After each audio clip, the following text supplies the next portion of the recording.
নমস্কার মতন জ্যোতির রান্নাঘরে এসে গেছি। আমি একটা কড়াই বসিয়ে দিয়েছি, 2 চামচ আমি সাদা তেল দিয়েছি। তেলের মধ্যে আমি এখন একটু পেঁয়াজ দেবো।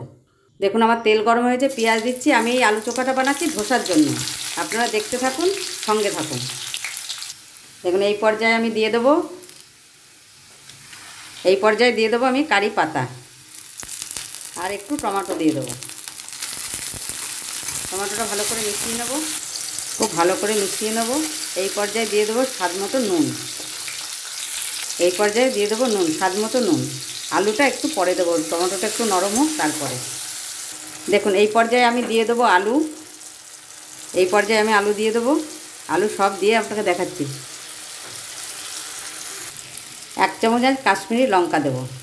কাশ্মীরি লঙ্কা দিয়ে আমি একটু নেড়ে নেবো ভালো করে, খুব ভালো করে নেড়ে নেবো। আমি এটা দিয়ে খুব ভালো করে ম্যাশ করে নেব। দেখুন আমার এটা ভালো করে ম্যাশ করে আমার এটা খুব ভালো করে হয়ে গেছে। এবার আমি নামিয়ে আপনাদের দেখাচ্ছি। দেখুন এখানে আমি কিছু উপকরণ নিয়েছি। ছোটো ছোটো করে আলু কেটে নিয়েছি, ছোটো ছোটো করে গাজর কেটে নিয়েছি, ডুমো ডুমো করে লাউ কেটে নিয়েছি, ডুমো করে কুমড়ো কেটে নিয়েছি, আর একটু লম্বা লম্বা করে সজনের ডাঁটা কেটে নিয়েছি। দেখুন আমি কি করছি। এখানটায় নিয়েছি একটা মাঝারি সাইজের পেঁয়াজ কেটে, এখানে একটা কাঁচা লঙ্কা কুচি কুচি করে কেটে নিয়েছি, আর এখানটায় একটা বড় টমেটো কেটে নিয়েছি। চলুন গ্যাসে ফিরে যাই। দেখুন এখানে আমি কড়াই বসিয়ে দিয়েছি, 2 চামচ সাদা তেল দিয়েছি। এর মধ্যে আমি সর্ষে আর একটা শুকনো লঙ্কা ফোড়নে দেবো।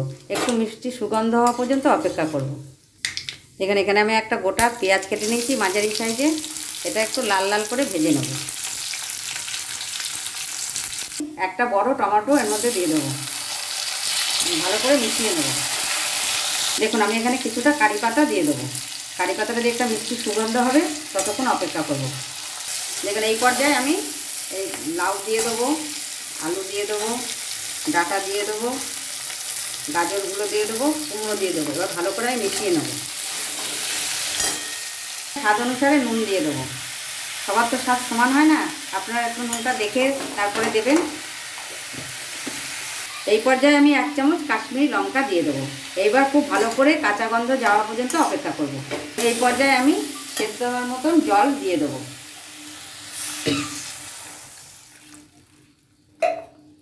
এখন এখানে আমি ছোলার ডাল আর অড়হর ডাল 100 গ্রাম সেদ্ধ করে নিয়েছি, এইটা এই মধ্যে দিয়ে দেবো। দিয়ে খুব ভালো করে মিশিয়ে নেব। এখন এই পর্যায়ে আমি একটু চিনি দিয়ে দেবো, আপনারা গুঁড়ো ব্যবহার করতে পারেন। আমি 2 চামচ চিনি দিয়ে দেবো। এবার মিশিয়ে নেবো। আরও একটা উপকরণ দেবো, এটার সঙ্গে আপনি ইডলি ধোসা খেতে পারবেন। এটা হলো সাম্বার। সাম্বারের মশলা দেবো, এখনও দেইনি, দেবো। এই পর্যায়ে আমি দেখুন আমি এটা তেঁতুলের কাইটা বের করে নিয়েছি, তেঁতুলটা ভিজিয়ে রেখেছিলাম, এর মধ্যে এটা দিয়ে দেবো। দিয়ে একটু মিশিয়ে নেব। এবার দিয়ে দেবো মেন উপকরণ সাম্বার মশলা 1 চামচ ভর্তি করে দিয়ে দেবো। খুব ভালো করে মিশিয়ে নেব। দেখুন এটা সাম্বার করলাম। গরমের সময় এটা খেতে পারবেন, ইডলির সঙ্গে ধোসার সঙ্গে খুব ভালো লাগবে এটা খেতে। শরীর ঠান্ডা থাকবে, এটা খুব খাওয়া উপকার আছে। সব রকম সবজিও আছে। আপনারা চাইলে এতে ফুলকপিও দিতে পারেন। হাতের কাছে যেই সবজি থাকবে সেই সবজি আপনারা দিতে পারবেন। আমি নামিয়ে আপনাদের দেখাচ্ছি। লাস্ট ধনেপাতাটা দিয়ে নামিয়ে ফেলছি, তখন বলা হয়নি আপনাদের, ধনেপাতাটা এখন লাস্ট দিয়ে দিলাম। দেখুন কত সুন্দর হয়েছে। এবং আপনারা করে খেয়ে দেখুন। আমার এই রেসিপিটা যদি আপনাদের ভালো লেগে থাকে, কমেন্ট শেয়ার করবেন আর কমেন্ট বক্সে জানাবেন কীরকম লাগলো। সকলে ভালো থাকবেন, সুস্থ থাকবেন। ধন্যবাদ।